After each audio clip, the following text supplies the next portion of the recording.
Dando continuidade ao nosso curso de legislação dos militares do Estado de Ceará, nós veremos agora o artigo 50, que fala da questão do interrogatório ou do cumprimento de sanção disciplinar por parte do militar que esteja embriagado ou sob efeito de substância entorpecente. O artigo 50 já de cara proíbe que isso aconteça, que o militar seja interrogado ou que ele venha a cumprir uma sanção no estado de embriaguez ou sob efeito de substância entorpecente. O artigo 50 dá ainda a opção de recolhimento transitório por parte do militar, se logicamente ele preencher os requisitos previstos no artigo 26, que tratam do recolhimento transitório. Então, o militar que estiver embriagado ou sob efeito de substância entorpecente não pode ser interrogado, nem tampouco pode cumprir sanção disciplinar. Porém, poderá ser recolhido transitoriamente, logicamente, se ele preenche as condições para o recolhimento transitório. Está embriagado ou sob efeito de substância entorpecente, ou então agressivo e violento, ou então quando há a possibilidade dele atrapalhar as investigações. Então, o artigo 50 diz o seguinte: nenhum militar do Estado será interrogado ou ser-lhe aplicada sanção se estiver em estado de embriaguez ou sob a ação de substância entorpecente, ou que determine dependência física ou psíquica, devendo, se necessário, importante frisar isso, ser desde logo recolhido transitoriamente por medida preventiva. Então, como medida preventiva, poderá ser utilizado o recolhimento transitório. Nem sempre que o militar está embriagado, ele vai ser recolhido transitoriamente. Para ser recolhido transitoriamente, ele tem que estar embriagado ou sob efeito de substância entorpecente, acompanhado de um crime propriamente militar ou acompanhado de uma transgressão militar, para que haja o enquadramento necessário para que esse militar seja recolhido transitoriamente. Acho que a gente já falou amplamente do recolhimento transitório no artigo 26, não há necessidade de repetir as explicações. Então vamos dar sequência e vamos lá para o artigo 51. O artigo 51 fala da interrupção de afastamento regulamentar. A gente não pode confundir interrupção de afastamento regulamentar com interrupção de licenças. Primeiro, essa interrupção de afastamento regulamentar seria para quê, professor? Para o cumprimento de uma sanção. Na regra geral, quando o militar se encontra no afastamento regulamentar, quando ele se encontra de férias, quando ele se encontra de luto, de núpcia, trânsito, instalação, seja qual for o afastamento regulamentar, e ele responde a um procedimento disciplinar, o procedimento disciplinar vai ser congelado, os prazos vão ser interrompidos até que ele retorne desse afastamento regulamentar. Porém, se ele entrou no afastamento regulamentar quando já estava para sair a solução, e a solução foi de aplicar a sanção, essa sanção só vai ser aplicada quando ele retornar desse afastamento regulamentar, seja qual for o afastamento regulamentar. E qual é a dúvida então, professor? A dúvida seria quanto às autoridades que podem interromper esse afastamento regulamentar, porque uma hora a lei fala em controlador geral e governador, outra hora ela fala no comandante geral da corporação. Se você pega o Código Disciplinar, aqui no artigo 51, ele diz que, havendo necessidade de interromper um afastamento regulamentar para cumprimento de sanção, só quem pode interromper, governador do Estado ou controlador geral. Já o Estatuto, que a gente vai estudar aqui também, Lei 13.729, diz que, havendo necessidade de interromper uma licença para cumprimento de sanção disciplinar, a autoridade já vai ser o comandante geral. Então perceba que a licença é uma espécie de afastamento regulamentar também, só que ele foi específico. Falou licença, seja qual for a licença, paternidade, maternidade, falou em licença, então só quem pode interromper a licença para cumprimento de sanção vai ser o comandante geral. Falou em afastamento regulamentar, que é um termo muito mais amplo, envolve todos os afastamentos, ficou na responsabilidade do governador ou do controlador. Cuidado para não fazer confusão em relação a esse assunto. Então vamos lá para o artigo 51, que diz: o cumprimento da sanção disciplinar por militar do Estado afastado do serviço deverá ocorrer após a sua apresentação na OPM ou OBM, pronto para o serviço militar, salvo nos casos de interesse da preservação da ordem e da disciplina. Então aqui é que a gente vai ter exceção. Em alguns casos especiais, o governador ou o controlador poderão interromper esse afastamento. É bem raro isso acontecer, mas pode acontecer. Em que caso, professor? Está aí o parágrafo único para nos explicar. A interrupção de afastamento regulamentar para cumprimento de sanção disciplinar somente, olha a palavrinha, somente, ocorrerá quando determinada pelo governador do Estado ou pelo controlador geral dos órgãos de segurança pública e sistema penitenciário. Então você que está estudando em casa, compare o artigo 51 com o artigo 64, inciso 4. Lá ele fala em comandante geral, mas fala de comandante geral para interrupção de licença. Para interromper uma licença em virtude de cumprimento de sanção disciplinar, responsável é o comandante geral. Já se usou o termo mais genérico, que engloba todos os afastamentos, aí passa a ser responsabilidade do governador ou controlador geral dos órgãos de segurança pública e sistema penitenciário, ok? Vamos aprender agora de que forma o militar vai cumprir a sua sanção disciplinar. O artigo 52 explica como vai ser o cumprimento dessa sanção disciplinar. Veja só. Início do cumprimento. Logicamente, nós já aprendemos que para cumprir a sanção tem que ter a publicação, e o artigo 52 diz assim: o início do cumprimento da sanção disciplinar deverá ocorrer no prazo máximo de 5 dias após a ciência pelo militar punido de sua publicação.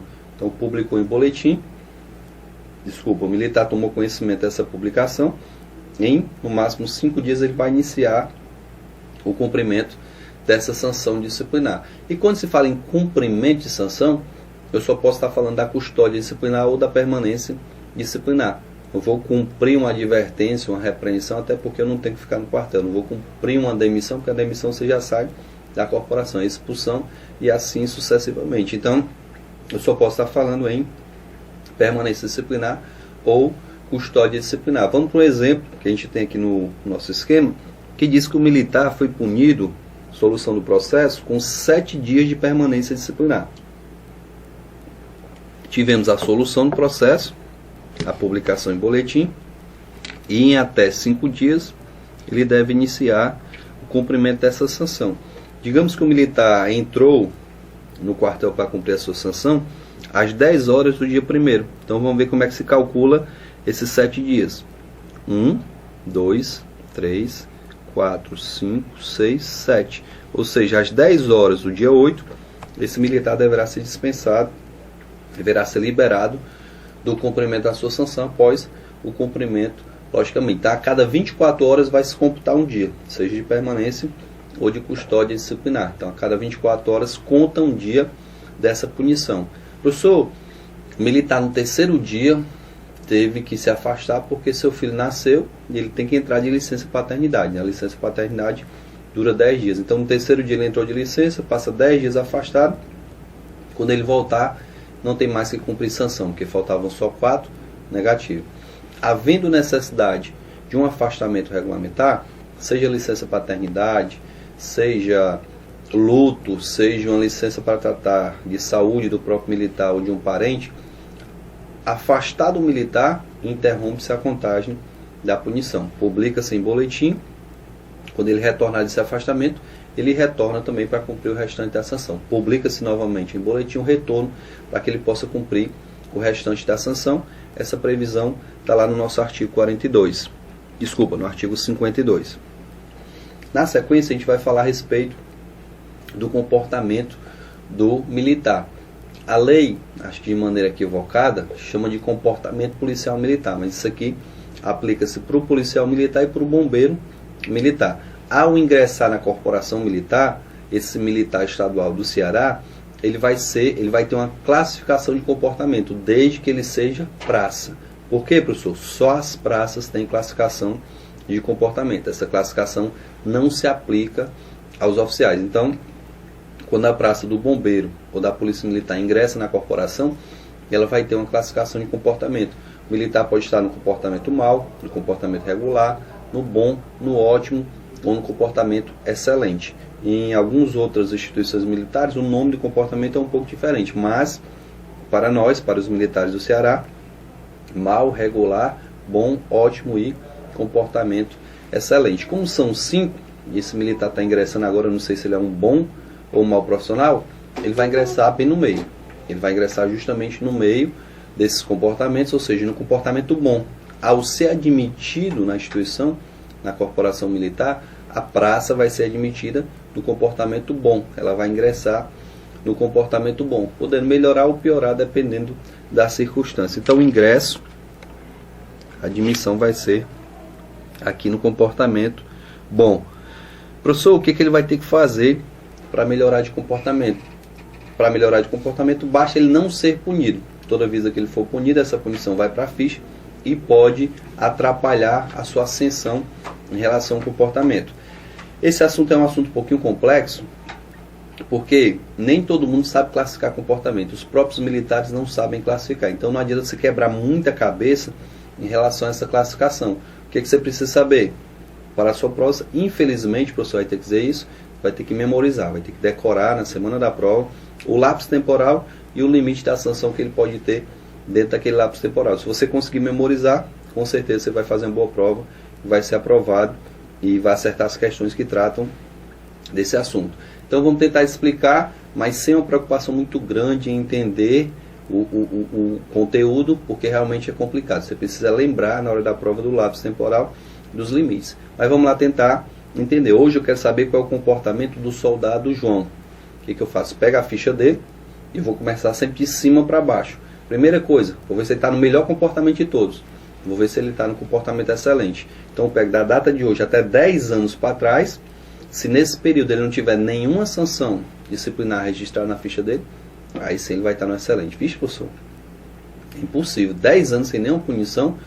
Muitas vezes é difícil realmente passar 10 anos sem punição, mas a gente vai aprender daqui a pouco que o militar pode cancelar ou anular as punições, então elas saem da ficha, o militar fica com a ficha limpa e acaba chegando ao comportamento excelente. Então, eu vou verificar. Se eu verifiquei e o militar não tem nem 10 anos de serviço, ele não pode estar no comportamento excelente. Se eu verifiquei e vi alguma punição durante esses 10 anos, eu já vou para a segunda opção. Qual é a segunda opção? Comportamento ótimo. Basta que eu verifique de hoje até 5 anos para trás. Se de hoje até 5 anos para trás, esse militar tem até 2 repreensões registradas na ficha, agora ele já pode ter sido punido. Mas a punição também não pode ser muito grande. Ele pode ter durante os últimos 5 anos até 5, melhor dizendo, até 2 repreensões. Então 5 é o período, o lapso temporal. Nos 5 últimos anos ele pode ter até 2 repreensões. Quando eu vou verificar o terceiro comportamento, bom, basta olhar 2 anos para trás. Eu verifico de hoje, 2013 até 2011, 2 anos para trás. Se nesse período ele tiver até 2 permanências disciplinares, ele vai estar classificado no comportamento bom. Professor, tem mais de 2, então eu vou para a quarta alternativa. Eu vou ver agora só um ano. De hoje até um ano para trás, esse militar tem até, mesma punição, até 2 permanências disciplinares, ou, aí é uma opção, ou até uma custódia disciplinar.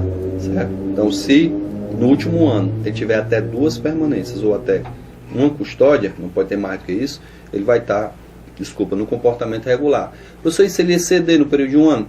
Ele vai para o comportamento mal, porque o mal também é um ano. Eu vou olhar um ano para trás. Se ele tiver mais de 2 permanências em um ano, ou mais de uma custódia disciplinar, então ele vai estar classificado no comportamento mal. É assim que se classifica. Não sei se vocês conseguiram entender, porque é um pouco complicado, mas é assim que se classifica o comportamento. Para a minha prova, eu preciso lembrar desses lapsos temporais e preciso lembrar desses prazos. Vamos lá para a tabela para a gente explicar novamente como é que acontece. Então, para verificar comportamento, eu vou lá para ver o excelente. Eu vejo se de hoje até 10 anos para trás o militar tem alguma sanção. Se não tiver nenhuma, aí sim está classificado no comportamento excelente. Se não deu para encaixar aqui, eu vou para a segunda opção, ótimo, e verifico só 5 anos. Sendo que nesses 5 anos ele pode ter até 2 repreensões.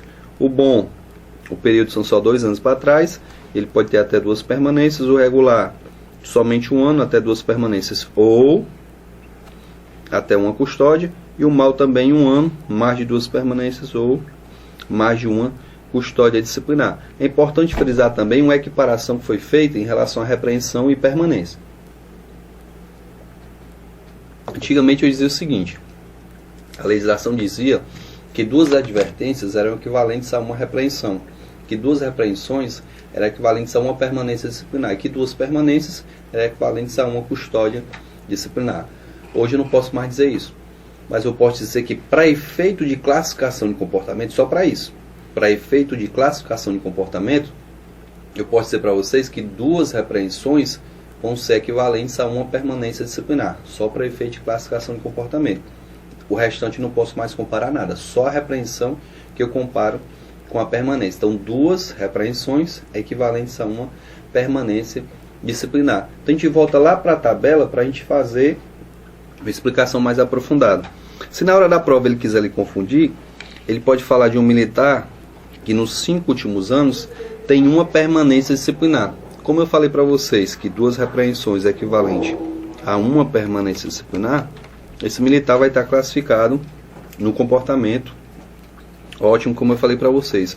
Ou então, ele fala no comportamento bom e fala que o militar tem 4 repreensões. Mas 4 repreensões é equivalente a 2 permanências disciplinares. Por quê? Repito, 2 repreensões para efeito de classificação de comportamento podem ser equiparadas a uma permanência disciplinar, ok? Então a gente conclui aqui com a questão do nosso comportamento policial militar e na sequência a gente vai falar da revisão dos atos disciplinares. O que é a revisão dos atos disciplinares? O militar ele tem a possibilidade de atenuar uma punição, de agravar uma punição, de retificar ou de anular. São essas 4 possibilidades que a gente tem. A gente vê aqui quais são elas: a retificação, a atenuação, a agravação e a anulação. Quando se fala nessas revisões, a gente tem 4 possibilidades de correção de algumas irregularidades, no caso, a retificação, a atenuação, a agravação, e por último a gente tem a possibilidade de anular uma punição, de tirar essa punição da ficha do militar, caso haja alguma ilegalidade na aplicação dessa sanção. Então a gente vai tentar explicar cada uma dessas revisões, a maneira que elas acontecem, começando aqui pela nossa retificação. Você que teve sua aula de português deve saber que retificar é diferente de ratificar. Ratificar, confirmar. Retificar, tornar reto. Opa, então tinha alguma coisa torta, né? Então tinha alguma coisa errada. A retificação é justamente isso, é corrigir uma irregularidade formal sanável. Sanável, professor? Sanável é aquilo que ainda pode ser sanado, que ainda pode ser corrigido. Então o que é a retificação? A retificação é a correção de uma irregularidade formal sanável. Percebeu-se um erro na aplicação de uma sanção e ela vai ser retificada, vai ser corrigida. Vamos para um exemplo prático aqui para facilitar o nosso entendimento. Um tenente aplica ao soldado 7 dias de permanência disciplinar. Vixe, professor, tem alguma coisa errada, porque o tenente só pode aplicar até 5. Aí o que acontece? Publicou em boletim, deu início à contagem dos 5 dias para iniciar o cumprimento da sanção, e lá no segundo dia, um tenente-coronel percebeu aquela irregularidade. Ele viu lá, peraí, esse tenente é doido, está querendo aplicar uma punição maior do que a competência dele, se a competência era só de 5 dias. Então o que o coronel faz? Retifica, corrige a irregularidade, porque ainda dá para ser sanada. O militar estava no segundo dia, no terceiro, no quarto, até no quinto ainda dá para sanar a irregularidade. Agora, quando o militar já cumpriu 6, 7 ou mais dias, como o tenente só podia aplicar os 5, então não dá mais para retificar a irregularidade, não dá mais para corrigir aquele ato disciplinar. Como não dá mais para corrigir, o que eu posso fazer? Só posso anular. Retificar não dá mais. Então a retificação só acontece quando a irregularidade ainda é sanável, ainda pode ser consertada. Se ela não puder mais ser consertada, eu não tenho como torná-la reta, não tenho mais como torná-la, como retificar aquela sanção disciplinar. Então ficou claro que a retificação é a correção de uma irregularidade formal sanável, aquele que ainda dá para se corrigir, porque se não der mais para corrigir, não será retificar a sanção. Voltando para nosso slide, nós temos aqui a atenuação e a agravação, que são bem parecidas. Antes que o professor se esqueça, eu vou passar a informação que vale para as 4 revisões. Professor, quem é que pode rever um ato disciplinar? A revisão do ato disciplinar, ela pode ser feita pelas mesmas autoridades que aplicam a sanção disciplinar, exceto do tenente ao major. Opa! Então, se lá na prova ele disser que um tenente retificou, que um capitão retificou, que um major atenuou, está tudo errado. Porque eles não podem retificar, atenuar, agravar ou anular uma sanção. E quem é que pode, professor? O tenente-coronel para cima. Então lembre das autoridades que podem aplicar a sanção disciplinar. Do tenente ao governador. O tenente ao governador, todos podem aplicar a sanção. Aí desse aí você tira o tenente, o capitão e o major. Porque eles não podem rever o ato disciplinar. Então do tenente-coronel até o governador, qualquer dessas autoridades pode rever um ato disciplinar. Essa revisão, repito, pode ser retificação, atenuação, agravação ou a anulação, como eu já falei. Já explicamos o que é a retificação. Vamos explicar agora o que é a atenuação, que muitas vezes se confunde com a retificação. Perceba que foi retificado porque houve uma irregularidade formal sanável. Mas a punição pode ser reduzida sem que seja uma retificação. Ou seja, o tenente aplicou lá 5 dias de punição disciplinar ao soldado. Só que o tenente-coronel, o major viram lá e acharam que a pena era muito dura, era muito rigorosa. Então, o tenente-coronel, o coronel, até o governador, qualquer dessas autoridades pode fazer.